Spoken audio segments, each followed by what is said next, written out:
pretty much it. So that's a quick, 25,000-foot view of what we want to do. But I'm happy to take questions. Can you tell me a little more about the parameters of the music programs that you would want kids to be in? Like, how frequently do you want them to be doing these things? Once a week, or more than that, or as whatever set up, because we want it to be sort of real, in the sense that we don't want this to be more intense than someone would sort of be exposed to. If there are certain types of programs that we're running within it, so in my mind, I'm thinking, okay, music, and for a young child, it's all about sort of the exposure to those tunes, the sounds, patterns, and things like that. But if there's something that you run that's more specific from a therapeutic standpoint, we could certainly eventually start sort of grouping those kids differently to have a substantial number. okay. But I wouldn't want it to be something where we're changing the dose, Right. and then it becomes less feasible for a family to actually follow through on it, right? So we're opening this up to all of our Spreading Melodies families. We're also opening it up to the early intervention groups that we run with the Northeast Arc. So there's a Saturday morning program for kids there who are receiving services, and as they age, then they continue in that program past 3. So we're opening it up to those folks as well.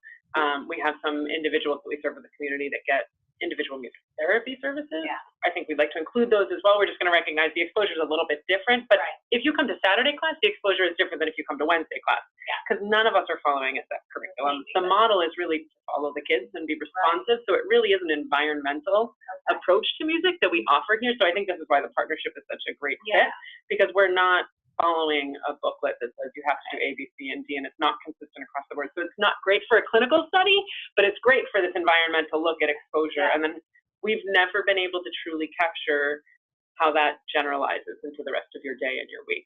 We have anecdotal stories. We have a pilot study that we've created to look at kind of doing parent focus groups and survey data, but we've never been able to do the LINA measure or the functional and structural brain imaging that really will give us a lot more context for what's going on. And so the idea is to compare kids who are getting music in this environment or with a music therapist in some environment compared to folks who are not.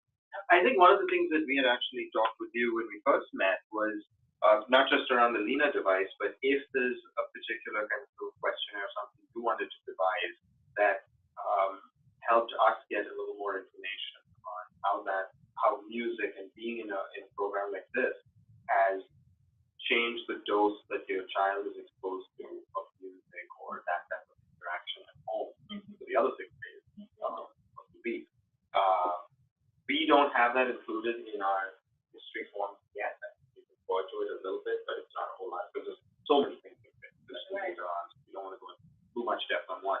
But if you were to do that, we talked about our families completing a separate form in addition, so we could capture a little bit more information for the families that are participating in music programming. And that way we can correlate it with, because again, I think the program is sort of a segue into more exposure that they're assuming that the families provide to the child, the other.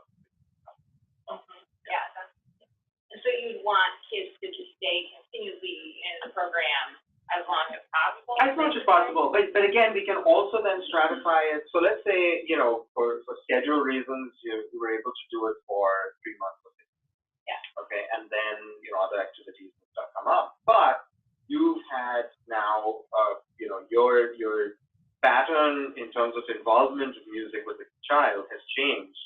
And they're not coming to a class, but they're still getting exposure to it. They've developed a liking to it, and there's a lot more that's going on. We can still continue monitoring. And participating in the study does not require you to participate in Spreading Melodies. So you're never going to be locked into, I have to do this because I'm doing, no. We want you to do this as often as you can and as you want to, and participate in the study as a separate thing. It's just that it allows us to create a cohort within the study. And the idea is that we would track the length of involvement. So as you said, it's a rolling enrollment. So we have some kids that are 2 that hopefully will enroll in the study who have been coming for 18 months. Right. So we'll be able to say, these are kids who've been coming, and on our music survey, how long have you been participating? And we can help find that data.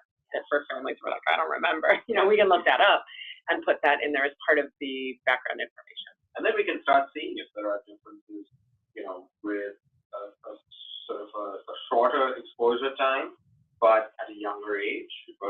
longer exposure time, but, you know, in other words, expecting any change, if any.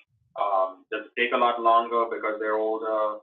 You know, we don't know. There's a lot that we can kind of map out from. So yeah, and nobody would be locked into any amount of time. It's environmental, and I do really believe that, as you said, the interactions change. The way you utilize music with your child, with your second born, is different because you have done it with your first, and so it's that influence that I think we're trying to capture as well. Meredith and Kit, do either of you have any questions on the webinar side? Oh, I'm going to unmute you. I'm sorry, I didn't realize you were muted. You're both unmuted now. I saw Frankie. He was adorable sitting on your lap for a minute there, Meredith. You wanted to see what was happening. No, I don't think any questions. You answered everything. Okay, great. How about you, Kit? I think you've answered the question, which was about non-neurotypical children. I mean, you haven't really answered it, but it seems that giving the services can be aimed at children with different abilities anyway, that's the whole purpose of it. So that was my question. Kit, are you the one who emailed Jen yesterday? I am. Excellent. Great. No, thank you for joining us today. Do you want to speak to? Yeah, so, and that's why we're sort of embedding this smaller group within the larger NIH study, as opposed to any of our other protocols that are running, because that's the most inclusive. We ourselves, but also the NIH, want to study all kids, regardless of what issues they might have. Now, if a child isn't able to successfully get through the MR and the scan and things like that, we still have some other data that we can work with. If they've had one scan and then the next point they can't get through because their sleep patterns have changed or whatever else, and then we get a successful scan, the following year or something, or the following 6 months, that's fine, because again, we're pooling all of this data. So it's not like each child is their own case control. It's more a question of how we're collecting these based on, and then stratifying them and grouping the children based on the amount of exposure they've had or the age or multiple factors. So the analysis is complicated, as you can imagine, with the different factors, but then we don't throw all of them into the program and try to spit out some numbers. We try to choose the appropriate ones. And Kit, from our program perspective, we have about 15% of our kids at any given time are receiving early intervention services. Yeah. We already have sort of a subgroup within our program, but we also are at that age where some kids have an identified disability when they come to us, other kids don't, and we're helping parents navigate connecting with early intervention and navigating either receiving a diagnosis or just support and services. So we also think this connection will be really helpful and informative for families in terms of how music may have an impact, especially for those who are identified with developmental needs, because we can look at the structural changes, the functional changes, and how music has an impact on that as well. Yeah, that's great. Actually, I just wrote down Northeast Arc. We can connect offline. I feel like I've learned. Great. So that's all from me. Okay, great. That's my own curiosity. The animation you showed with the white matter development, was that FA? What was the measure? That was it. Yeah. So, and then I think there's another similar kind. I think for a moment whether we were doing the mind water fraction.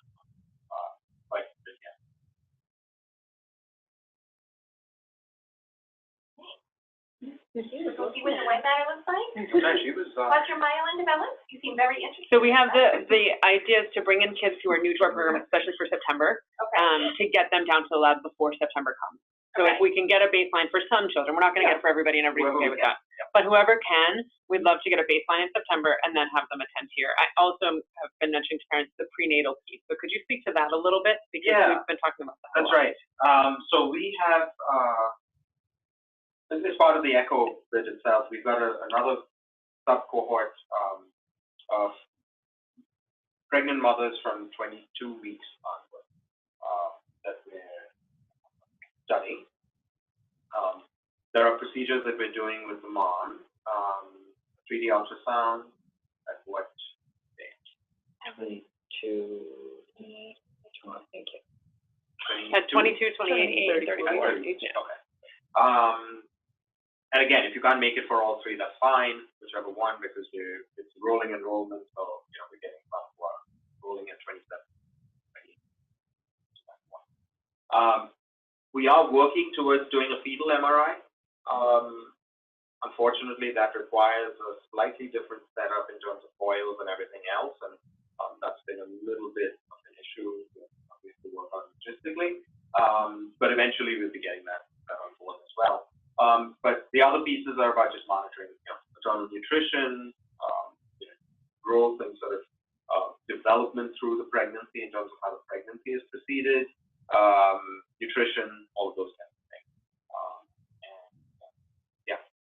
So we also want to include the moms who are attending with an older child, whose babies are getting that exposure to music from before they're born. Because those children, a lot of the moms who are enrolling, the idea is, they're enrolling for their benefit of pregnancy, but they're also going to have their kids enrolled and continue into the ECHO protocol. And we've been talking with a lot of parents who are coming recently about, well, I feel bad that I'm not going to get as much for my second born when they come. We're just having a conversation the other day, but you're already doing it. You're already giving your newborn exposure to music and all of this. The one piece that I didn't put in here, because it's not a direct factor with music, but I think as we've talked a little more about exposures during pregnancy all the way up, one unique bit that we're doing is the analysis of teeth. And this is obviously for 5, 6, 7, 8-year-olds as the deciduous teeth fall out. We're asking for 1 or 2 of them, and we're sending them to a colleague at Columbia University, or is he at NYU? Anyway, and he is basically analyzing the content of the tooth. What he does is he shaves the tooth down in microns, layer by layer, like a tree ring. And the thing that happens chemically with us is that as we develop in utero, the tooth buds are developing. But as soon as we hit literally the minute of birth, there's a particular chemical line that forms in the tooth, which is called the neonatal line. And so this guy's been able to shave down, and you can actually get to that point of that neonatal line. So you can identify the exposures before, and you can identify the exposures after delivery. So he's actually, it was seen in his group, they analyzed a prehistoric tooth and could tell what exposures that man or woman had hundreds and thousands of years ago. So it's pretty amazing that once it gets in there, it stays in there and doesn't degrade as much. So that's another piece that we're doing as well in terms of sort of various exposures, and not just relying on articles. So. I'm just going to unmute you both. Frankie is adorable. We like seeing him climb into the camera. We can see it on this side of the computer anyway. Any other questions from either of you? Thanks so much for taking the time to be here. Do you have any other questions? Okay. No? Excellent. So the next step will be, is it going online to enroll? Is it reaching out to you guys at the lab? Reach right out to any questions, schedule. So as follow-up, we'll send out another email to everybody with a link to the webinar, and also what we'll share is contact information for getting in touch for enroll.